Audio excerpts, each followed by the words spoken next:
नमस्कार, Prabhas action news नाटक और आप सभी का स्वागत है। रूस यूक्रेन युद्ध ने केवल यूरोप की सुरक्षा को ही नहीं बल्कि भारत जैसे दूरस्थ देशों के आम नागरिकों को भी प्रभावित किया है।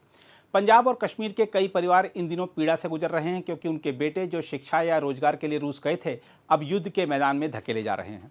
यह प्रकरण उस खतरनाक तंत्र की ओर इशारा करता है जिसमें ट्रैवल एजेंट, फर्जी रोजगार के वादे और युद्धग्रस्त देशों की आक्रामक नीतियां मिलकर गरीब और साधारण परिवारों के युवाओं का भविष्य निगल जाती हैं।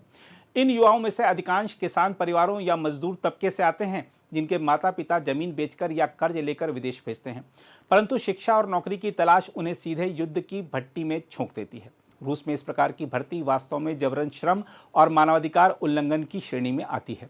भारत सरकार ने हाल ही में अपने नागरिकों को चेतावनी दी है कि वे रूसी सेना में शामिल होने के किसी भी प्रस्ताव से दूर रहें।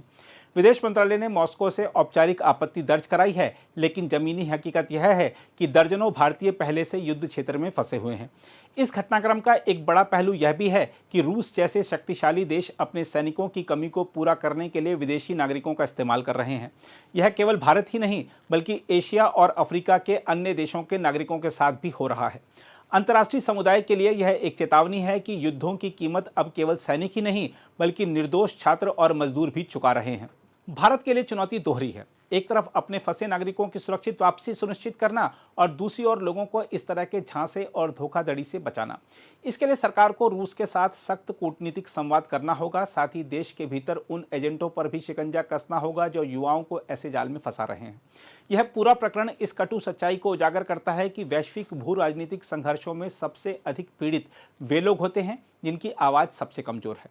पंजाब और कश्मीर के वे परिवार जिनके बेटे आज यूक्रेन की खाइयों में हैं, वही पूछ रहे हैं कि शिक्षा के सपनों को आखिर युद्ध की आग में क्यों जलना पड़ा।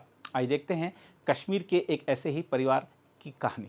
मेरा भाई रशिया में स्टडी वीजे के जरिए यहाँ से 5 तारीख को मतलब रशिया में गया था। तो वहाँ पे 5 तारीख को गया तो इनको 14 अगस्त को इनकी रजिस्ट्रेशन हुई कॉलेज में।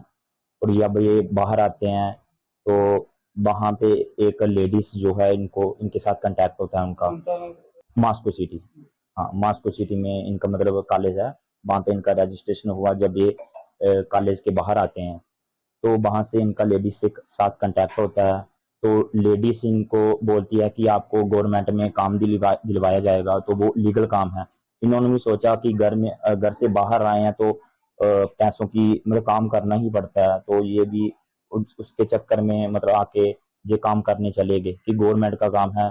तो वहां पे ये जब गए तो इनको 17-18 तारीख को ये वहां पे मिलिट्री बेस में चले गए। जब इनका मतलब रशियन लैंग्वेज में वहां पे इनका कॉन्ट्रैक्ट साइन हुआ 1 साल का, कि फिर इनको वहां पे हथियार जब पकड़ाए गए तो इन्होंने विरोध किया कि हमारा ये काम नहीं था, हम लेबर के लिए आए हैं। तो उन्होंने आगे से बोला कि आपका जो मतलब मिलिट्री बेस में चाहे लेबर वाला हो चाहे कोई भी हो, उसके लिए मैंडेटरी जो है ट्रेनिंग है।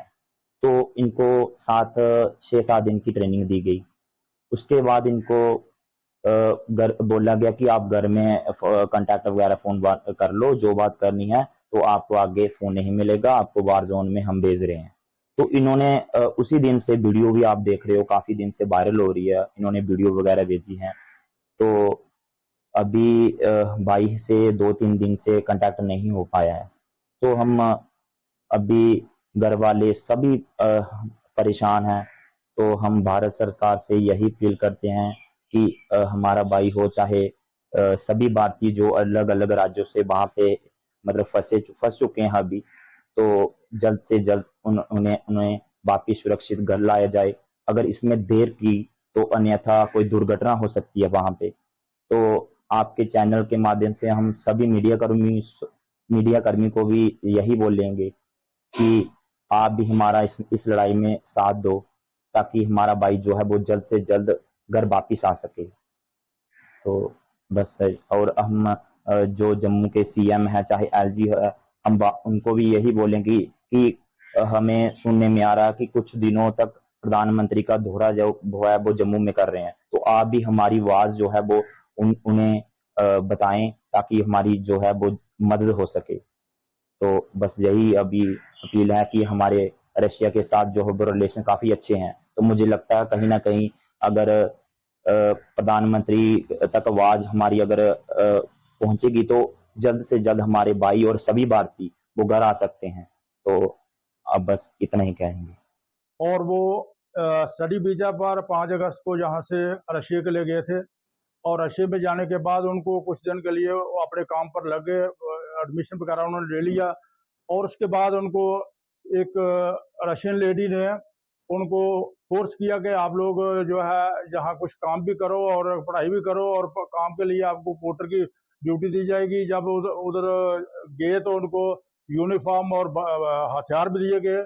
हथियार जो थे उनको बिल्कुल मामूली सी ट्रेनिंग उनको दी गई और जब उन्होंने विरोध किया तो उनको कहा कि जहाँ सभी को अपनी सुरक्षा के लिए वेपन भी और वर्दी भी पहनना पड़ेगी, तो ऐसा करके चले गए। उसके बाद उनको दूर दराज इलाके में कहीं यूक्रेन के एरिया में भेज दिया। वहां पर कई दिन से वो जंगल में है, कभी कभी कांटेक्ट होता था, आज उनके साथ कोई कांटेक्ट नहीं हो रहा है। मैं सरकार से यही अपील करूंगा कि जिस तरह से आपने पहले हिंदुस्तानी बच्चों को बाहर विदेशों से जब वो मुसीबत में फंसे हैं तो उनको निकाला है, इसी प्रकार इन बच्चों को भी अपने हिंदुस्तानी ब्लड है, जो नौजवान है, देश के काम आना है, इनमें इनको व्यर्थ में उधर कहीं इनका नुकसान ना हो, इसलिए इनको जितनी जल्दी हो सके इसमें बिना देरी के इन बच्चों को निकालने के लिए प्रधानमंत्री जी अपना हस्तक्षेप करें और विदेश मंत्री जरूरत पड़े तो उस देश में जाए, हमारी एम्बेसी से संपर्क करें और एम्बेसी में जाने के बाद उन बच्चों को स्वदेश जो है वो सकुशल जो है वापस लाएं। यही मेरी अपील है। मेरे गांव वालों की भी यही अपील है। पूरा गांव इस वक्त तो कोई है, उनके माता पिता बहुत गरीब है, कमजोर है, दादी बिस्तर पर पड़ी है, तो उनकी इस दशा को देखते हुए उस बच्चे को जल्दी से जल्दी वापस और उसके साथ जो बाकी साथी है सबके साथ वापस आने चाहिए।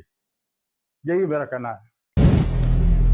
अगर आप भी लेना चाहते हैं देश दुनिया की तमाम जानकारी तो आज ही सब्सक्राइब करें हमारे चैनल को। साथ ही नीचे दिए बेल आइकन को जरूर दबाएं ताकि हर अपडेट आप तक पहुंच सके।